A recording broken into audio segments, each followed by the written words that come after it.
அவுதுல்லாஹி மினஷ் ஷைத்தானிர் ரஜீம். பிஸ்மில்லாஹிர் ரஹ்மானிர் ரஹீம். அன்பார்ந்த நேயர்களே, பலஸ்தீன் மீட்பு போர் 610வது நாளை எட்டியிருக்கிறது. மிகவும் ஆவலோடு எதிர்பார்த்த ஃப்ரீடம் ஃப்ளோட்டிலா என்ற அந்த உணவுப் பொருளை சுமந்து வந்த மால்டின் கப்பல் இஸ்ரேலிய இராணுவத்தால் முடக்கப்பட்டு விட்டது. அதில் இருந்தவர்கள் கைது செய்யப்பட்டு இருக்கிறார்கள். அஸ்தோத் போர்ட்டில் வச்சு அவர்கள் மீது விசாரணை நடைபெறுகிறது. நேற்று அல்லது இன்று இரவு அவர்களை வெளிநாடுகளுக்கு அனுப்பிவிடுவோம் என்று இஸ்ரேல் சொல்லியிருக்கிறது. அதே நேரத்தில் உலகம் முழுவதும் அவர்களுடைய அந்த பயணம் பெரிய அளவில் போற்றப்படுகிறது. இதனால் இஸ்ரேல் மிகப்பெரிய அளவில் உலக அரங்கில் அவமானப்பட்டிருக்கிறது என்பதுதான் உண்மை. இதில் 200 யூரோப்பியன் பார்லமெண்டேரியன்ஸ் அதற்கு சப்போர்ட்டு, அதாவது 200 ஐரோப்பிய நாடாளுமன்ற உறுப்பினர்கள் அதற்கு சப்போர்ட் பண்ணியிருக்காங்க. இதில் பெரிய விஷயம் என்னன்னா, இந்த கப்பலுக்கு பேர் வச்சா பாருங்க, மெல்தீன் குலாப் என்ற ஒரு முஸ்லீம் பெண்மணி. அவள் காசா பகுதியில் உள்ளவள். காசா பகுதியில் 13 வயசுல இருந்தே அவள் கடலில் போய் மீன் பிடிக்கிறான், புர்கா போட்டுக்கிட்டு. அதான் கவனிக்கப்பட வேண்டிய விஷயம். அவளுடைய தந்தை மீன்பிடிப்பு செய்து கொண்டு இருந்தார். அவர் இறந்துவிட்ட நிலையில், அவரை இஸ்ரேலிய இராணுவம் கொன்றுவிட்ட நிலையில் வேறு வழி இல்லாமல் அவள் அப்பொழுது இருந்தே மீன்பிடிக்க சென்றிருக்கிறார். இப்பொழுதும் வாழ்ந்து கொண்டு இருக்கிறார். அதன் பிறகு இஸ்ரேலிய இராணுவம் பலமுறை அவளை தடுத்திருக்கிறது. இருந்தாலும் எப்படியோ கடலுக்கு சென்று விடுவாள், மீனை பிடித்து விடுவாள், திரும்பவும் கொண்டு வந்து சேர்த்து தன்னுடைய குடும்பத்தினருக்கும் மற்றவர்களுக்கும் கொடுப்பாள். அவளுடைய நினைவாகத்தான் இந்த கப்பல் இது பண்ணப்பட்டிருக்கிறது. பின்னர் அவளுடைய கப்பலை இஸ்ரேலிய இராணுவம் பிடித்து எரித்து விட்டது. அதன் பிறகு பல முறை அவள் இஸ்ரேலிய அதாவது காசாவினுடைய கடற்கரையில் பல முறை டிஸ்பிளேஸ் ஆயிருக்கா. இங்கிருந்து அங்கே, அங்கிருந்து அங்கே அலைய வேண்டியது வந்தாலும் ஏதாவது ஒரு ரொம்ப மிகவும் சாமர்த்தியமாக இஸ்ரேலுடைய பிளாக்கேடை அந்த அம்மா உடைத்திருக்கிறது, காசா கடற்கரையோரத்தில் இருந்த அந்த பிளாக்கேடை. அதனால்தான் அவளுடைய பெயரை வைத்தோம் என்று சொல்லியிருக்கிறார்கள். அந்த சகோதரி என்னுடைய பெயரில் இப்படி ஒரு கப்பலா என்று மிகவும் சந்தோஷப்பட்டு இருக்கிறார். ஆகவே அவர்கள் மிகவும் நுணுக்கமாக தேர்ந்தெடுத்த பெயராகத்தான் அது தெரிகிறது. அதில் ஒரு முஸ்லிம் வீரமங்கையின் வரலாறும் மறைந்திருக்கிறது. அடுத்து நாம் காசாவுக்கு வருவோமானால், காசாவில் நேற்று சுஜையாவில் 3 ஆம்புஷ், அடுத்தது நாசர் ஸ்ட்ரீட், கான்யூனிஸ், இப்படி ஒரு 9 தாக்குதலை நடத்தி இருக்கிறார்கள். ஏராளமான இஸ்ரேலிய இராணுவத்தினர் அழிந்திருக்கிறார்கள். ஹெலிகாப்டர் பறந்துகிட்டே இருந்திருக்கு ஜெருசலம் ஹாஸ்பிட்டலுக்கு. இதில் பெரிய சோதனை என்னவென்று சொன்னால், சுஜையாவில் போராளிகளை கண்டவுடன் ஒரு மிசிலை எடுத்து அடிச்சிருக்கான் இஸ்ரேலிய இராணுவத்தினர். அது என்ன ஆகி போச்சுன்னா, அந்த மிசில் திரும்ப அவர்களையே தாக்கி அழித்து விட்டது. இது ஒரு செக்யூரிட்டி இன்சிடென்ட். அது பற்றின விசாரணை வேண்டும் என்று கேட்டிருக்கிறார்கள். ஆனால் இஸ்ரேலிய இராணுவத்தினர் போயா செத்து மடிஞ்சிட்டு இருக்கோம், இப்போ ஒன்றும் நம்ம காசால எதையும் விசாரிக்கக்கூடிய அளவில் இல்லைன்னு. இன்னொன்று, மேரியூ நியூஸ் பேப்பர் என்ற இஸ்ரேலில் வரக்கூடிய பத்திரிகை சொல்லக்கூடிய செய்தி, ஒரு பெண் இஸ்ரேலிய இராணுவத்தினர், அவளுடைய பெயர் மதர் சிகால் ஒபார் என்று சொல்கிறார். அவளும் போர்க்களத்துக்கு வந்திருக்கிறாள். அவளுடைய மகனும் வந்திருக்கிறான். அவளுடைய மகனுக்கு கீழே 30க்கும் மேற்பட்ட இஸ்ரேலிய இராணுவத்தினர் இருந்திருக்கிறார்கள். நேற்று அந்த அம்மா திரும்ப காசாவில் இருந்து வெளியிலே வந்து நேற்று கொடுத்த பேட்டியில், இஸ்ரேலிய பத்திரிகைகளுக்கு கொடுத்த பேட்டியில், என் மகன் எவாபரேட்டட் இன் தி வேர்ல்ட், உலகத்தில் அவன் மாயமாக மறைந்து போய்விட்டான், அவனும் அவனோடு சென்றவர்களும். ஒரு பில்டிங்கில் மாட்டினாங்க. அந்த பில்டிங் இந்த இஸ்ரேலிய இராணுவம் ரொம்ப பாதுகாப்பானதுன்னு சொன்னதில் தான் என் மகனும் இன்னும் 30 பேரும் போனாங்க. ஆனால் அந்த பில்டிங்கோட ஒரு பார்ட்டு தான் ப்ளோ அப் ஆச்சுது. அதை போராளிகள் வெடிக்க வைத்திருப்பார்கள். ஆனால் அதற்குள்ளால் சிக்கி என் மகனுடைய உடலை கூட நான் பார்க்க முடியவில்லை என்று சொல்லியிருக்கிறார். இந்த ஒரு விஷயத்தை வைத்துக்கொண்டு பல முடிவுகளுக்கு நாம் வர முடியும். அதில் மிக முக்கியமானது ஒன்று, இது போன்று கிடைக்காத பிணங்கள். நம்ம 2-3 நாளாகவே இதை சொல்லிட்டு வரோம். பில்டிங் உடையுது, அவன் சத்தம் போடுறான், சத்தம் அப்படியே சிறிய முனகலா நிற்கிறேன். இது போன்று உடல் கிடைக்காமலே போன இஸ்ரேலிய இராணுவத்தினர் ஆயிரக்கணக்கில் இல்லாவிட்டாலும் நூற்றுக்கணக்கில் நிச்சயமாக இருக்கிறார்கள். அந்த அம்மா இராணுவத்தில் இருக்கு, இராணுவ உடையோடு தான் அவளுடைய போட்டோவை போடுறாங்க. அது என்ன சொல்லுதுன்னா, என் மகன் எப்படி மாயமாட்டா போயிட்டான், அவனுடைய கடைசி அவனோட உடலையாவது எனக்கு காட்டக்கூடாதான்னு கேட்குது. இத்தனைக்கும் அது ஒரு இராணுவ பெண்மணி. இது மிகப்பெரியதொரு சோகத்தை இஸ்ரேலிய இராணுவத்திடையே ஏற்படுத்தி இருக்கிறது. அதே போல சுஜாவுக்கு பிறகு கான் யூனிஸில் சுற்றி கான் யூனிஸும் உங்களுக்கு இந்த 610 அத்தனை நாளும் எத்தனை அந்த இடையில நடந்த சின்ன போர் நிறுத்தத்தில் கூட கான் யூனிஸில் சண்டை நடந்துட்டு தான் இருக்கும். இத்தனை நாளும் சுற்றி அவர்கள் குண்டு போட்டும் கான் யூனிஸை ஒன்றும் செய்ய முடியல. நேற்று நடந்த ஆம்புஸில் நிறைய அள்ளிட்டு போயிருக்கான்.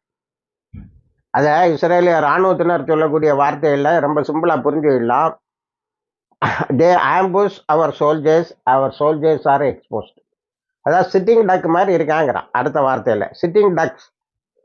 Sitting in and shooting range.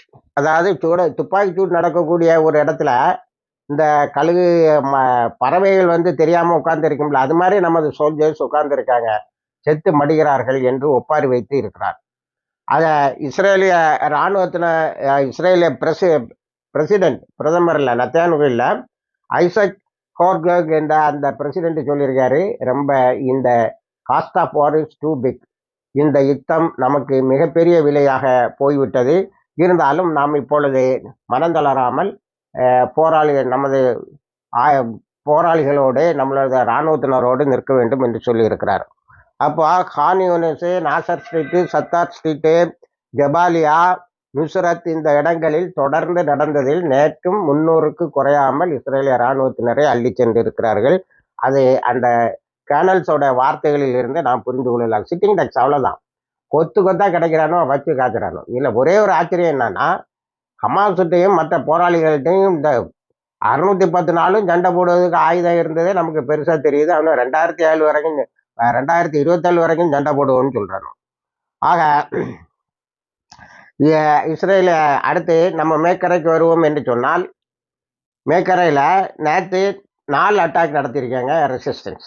இப்போ முன்னாடியெல்லாம் இஸ்ரேல் எத்தனை ரைடு நடத்திச்சுன்னு செய்தி போடுவாங்க நம்ம அல்மயாதீன், பாலஸ்தீன் கிரானிக்கிள், அல் ஜசீராலாம். இப்போ போராளிகள் எத்தனை தாக்குதலை நடத்துகிறார்கள் போடக்கூடிய அளவுக்கு வெஸ்ட் பேங்க் வந்துட்டு. ஆனால் இஸ்ரேலிய பாதுகாப்பு அமைச்சர்கள்லாம் தொடர்ந்து ஒரு அறிவிப்பு செய்துகிட்டு இருக்கேன், நாங்கள் அங்கே புது குடியிருப்பை கொண்டு வருவோம், புதுசான வந்தேர்களின் குடியிருப்புக்கு அனுமதி வழங்கப்பட்டு விட்டது அப்படி இப்படின்னு வச்சு காய்ச்சறான் போராளிகள். அங்கே வெஸ்ட் பேங்கும் கையை விட்டு போகுது. இப்போ அடுத்தால ஒரு முக்கியமான இடத்த பிடிக்கிறது. இப்போ இந்த யாசர் அபு ஷபாப்னு ஒரு கொள்ளக்கார கூட்டம், அது முன்னாடி கஞ்சா கடத்தி 3 தடவை இந்த யாசர் அபு ஷஹாபே ஹமாஸால கைது செய்யப்பட்டிருக்கிறார்கள். இவர்களுக்கு ஆயுதமும் பணமும் எக்கச்சக்கமாக கொடுத்துருக்கான். ஆனால் அவனோட சீனில் எங்கேயும் வந்த மாதிரி தெரியல. அவங்கள்ட்ட கேட்டதுக்கு சொல்லியிருக்கேன், நாங்கள் இப்போ ரப்பா உணவு பாதைகளையே பாதுகாக்கிறோம், எங்களுடைய நோக்கம் இஸ்ரேலோடு ஒத்துழைப்பது இல்லை என்று, ஆனால் அவர்களை பற்றின தகவல்களை சேகரித்து கொண்டு இருக்கிறோம் என்று சொல்லியிருக்கிறார்கள். 2 பேர் அந்த கும்பலை சேர்ந்தவங்களை கைது செய்திருக்காங்க. இப்போ ஹமாஸுக்கு எதிராக அங்கே சண்டையிடுவதற்கு இந்த யாசர் அபு ஷபாபுடைய ஆட்களும் பாலஸ்தீன் அதாரிட்டி இருக்கான் பாருங்க, அவனுடைய ஆட்களுமாக கிளம்பி இருக்கிறார்கள். இவ்வளவு பெரிய இஸ்ரேலிய இராணுவத்தாலே ஒன்றும் செய்ய முடியவில்லை என்றால் இவர்கள் என்ன சாதிக்க போகிறார்கள் என்று தெரியவில்லை. ஆனால் நேற்று அவங்க கொஞ்சம் ஒரு பம்மலாக தான் ஒரு அறிக்கை விட்டுருக்காங்க, நாங்கள் ஒன்றும் ஹமாஸுக்கு எதிராக இருக்க மாட்டோம், முதல்ல ஹமாஸ்ல இருந்து பாலஸ்தீன மக்களை காப்பாற்றுறது தான் எங்கள் வேலைன்னா, நாங்கள் யாருக்கும் எதிரே இல்லை, உணவு பங்கீடு ஒழுங்காக நடக்கிறதா என்பதை கண்காணிக்கிறோம் என்று சொல்லியிருக்கிறார். We are not in cooperation with இஸ்ரேலோடு நாங்கள் ஒத்துப்போகவில்லை என்று சொல்லி இருக்கிறார். இதெல்லாம் ஏமாத்து வார்த்தைகளாக இருக்கலாம், ஏன்னா ஒரு பைசா கூட இவர்களை நம்ப முடியாது. எல்லா ஒழுக்கக்கோடுகளையும் ஒழுக்கக்கேடுகளையும் ஒன்றாக கொண்டவர்கள். அதனால அது ஒரு புது பிரச்சனையாக எழுமா அல்லது முளையிலேயே கிள்ளி எறியப்படுமா என்பது தெரியவில்லை. போராளிகள் பலமாக நின்று போராடி வருகின்றார்கள். அடுத்தது ஈரானுக்கு கிடைத்த அந்த இராணுவ தகவல்கள். ஈரானுக்கு கிடைத்த இராணுவ தகவல்களை பற்றி இஸ்ரேல் சில நடவடிக்கைகளை எடுத்திருக்கிறது. அதில் இராணுவ இது போன்ற தகவல்கள் வெளியே பொறுப்பாக இருந்தவர்களை அவர்கள் கைது செய்து இருக்கிறார்கள். சில இராணுவ அதிகாரிகளையும் ஷின்பத் மொசாத் தலைவர்களையும் சஸ்பெண்ட் பண்ணியிருக்காங்க. அதுக்கு அடுத்தால கிடைத்திருப்பதை மிகப்பெரிய தகவல் ஒன்றும் இல்லை, எங்களை பற்றின எல்லா டீட்டெயில்ஸும் கிடைச்சிடல அப்படின்னு ஒரு பம்மாத்தா ஒரு அறிக்கை விட்டுருக்காங்க. ஆனால் ஈரான் அதை வச்சுட்டு பெருசாக எல்லாமே கையில் கிடைத்து விட்டதாக சொல்லி கொண்டு இருக்கிறது. இது இந்த ஈரானுக்கும் அமெரிக்காவுக்கு இடையில் நடக்கின்ற பேச்சுவார்த்தையின் போது கிடைத்திருப்பது ஒரு பெரிய பொக்கிஷமாக கருதப்படுகிறது. அடுத்தது ஹூத்திஸு வழக்கமான தாக்குதலை தாக்கி பென்குரியன் ஏர்போர்ட்டு, இஸ்ரேலினுடைய பல இன்டீரியர் பகுதிகள், பல புதிய பகுதிகள், வெஸ்ட் பேங்கும் ஹெப்ரானையும் தொடர்ந்து தங்களுடைய இலக்கிலே வைத்து தாக்கி கொண்டு இருக்கிறார்கள். ஆகவே அந்த தாக்குதல் நடந்து கொண்டு இருக்கிறது. இஸ்ரேலுடைய பல பத்திரிகைகளும் இந்த நஷ்டத்தை கணக்கில் எடுத்துக்கொள்ளாத மாதிரியும், அப்படி எதுவுமே நடக்காத மாதிரியும் நத்தியானு நடந்து கொள்கிறார்.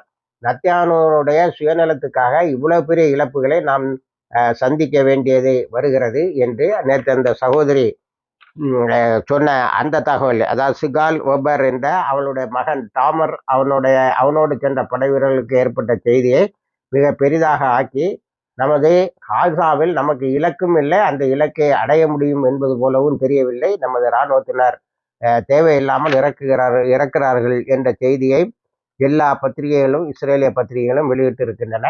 அமெரிக்காவில் லாஸ் ஏஞ்சல்ஸில் மிகப்பெரியதொரு கலவரம். அந்த கலவரம் எதன் அடிப்படையில் வருகிறது என்று சொன்னால், வந்தேரிகள் என்று கருதுகின்ற, மைக்ரான்ஸ் என்று கருதுகின்றவர்களை ஒரு டீடென்ஷன் சென்டரில் வச்சிருந்திருக்காங்க. கொஞ்சம் கொடுமைப்படுத்தியிருப்பாங்க போல தெரியுது. அவங்க எல்லாரும் டீடென்ஷன் சென்டர் அடித்து உடச்சிட்டு வெளியில் வந்து ரோட்டில் கையில் கிடைத்ததெல்லாம் கொண்டு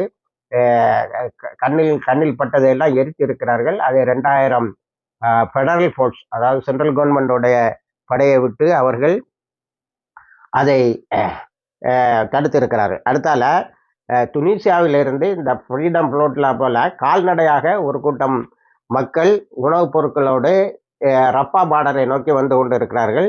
இவர்கள் லிபியா, ஈஜிப்ட் போன்ற லிபியா வழியாக எகிப்துக்கு வருவாங்க. எகிப்தினுடைய கட்டுப்பாட்டில் உள்ள இடம்தான் ரஃபா பார்டர். இவங்க வந்து நிறைய எண்ணிக்கையில் வருகிறார்கள், இளைஞர்களாகவும் இருக்கிறார்கள். ஆகவே இவர்களை எப்படி தடுப்பது என்பதை பற்றி இஸ்ரேல் ஆலோசித்து கொண்டு இருக்கிறது. அவர்கள் எப்படி ஃப்ரீடம் ஃப்ளோட்டிலா அவனுடைய கிரேட்டா தம்பர்க் உலகத்தினுடைய கவனத்தை இஸ்ரேலினுடைய கொடுமைகளின் பக்கம் கொண்டு வந்தார்களோ, அதே போன்ற வேலையை எங்களால் நிச்சயமாக செய்ய முடியும். இந்த நேரத்தில் நாம் காசாவில் நடக்கின்ற கூட்டுப்படுகொலைகளையும் பட்டினி தாய்களையும் பார்த்துவிட்டு சும்மா இருக்க முடியாது என்று சொல்லியிருக்கிறார்கள்.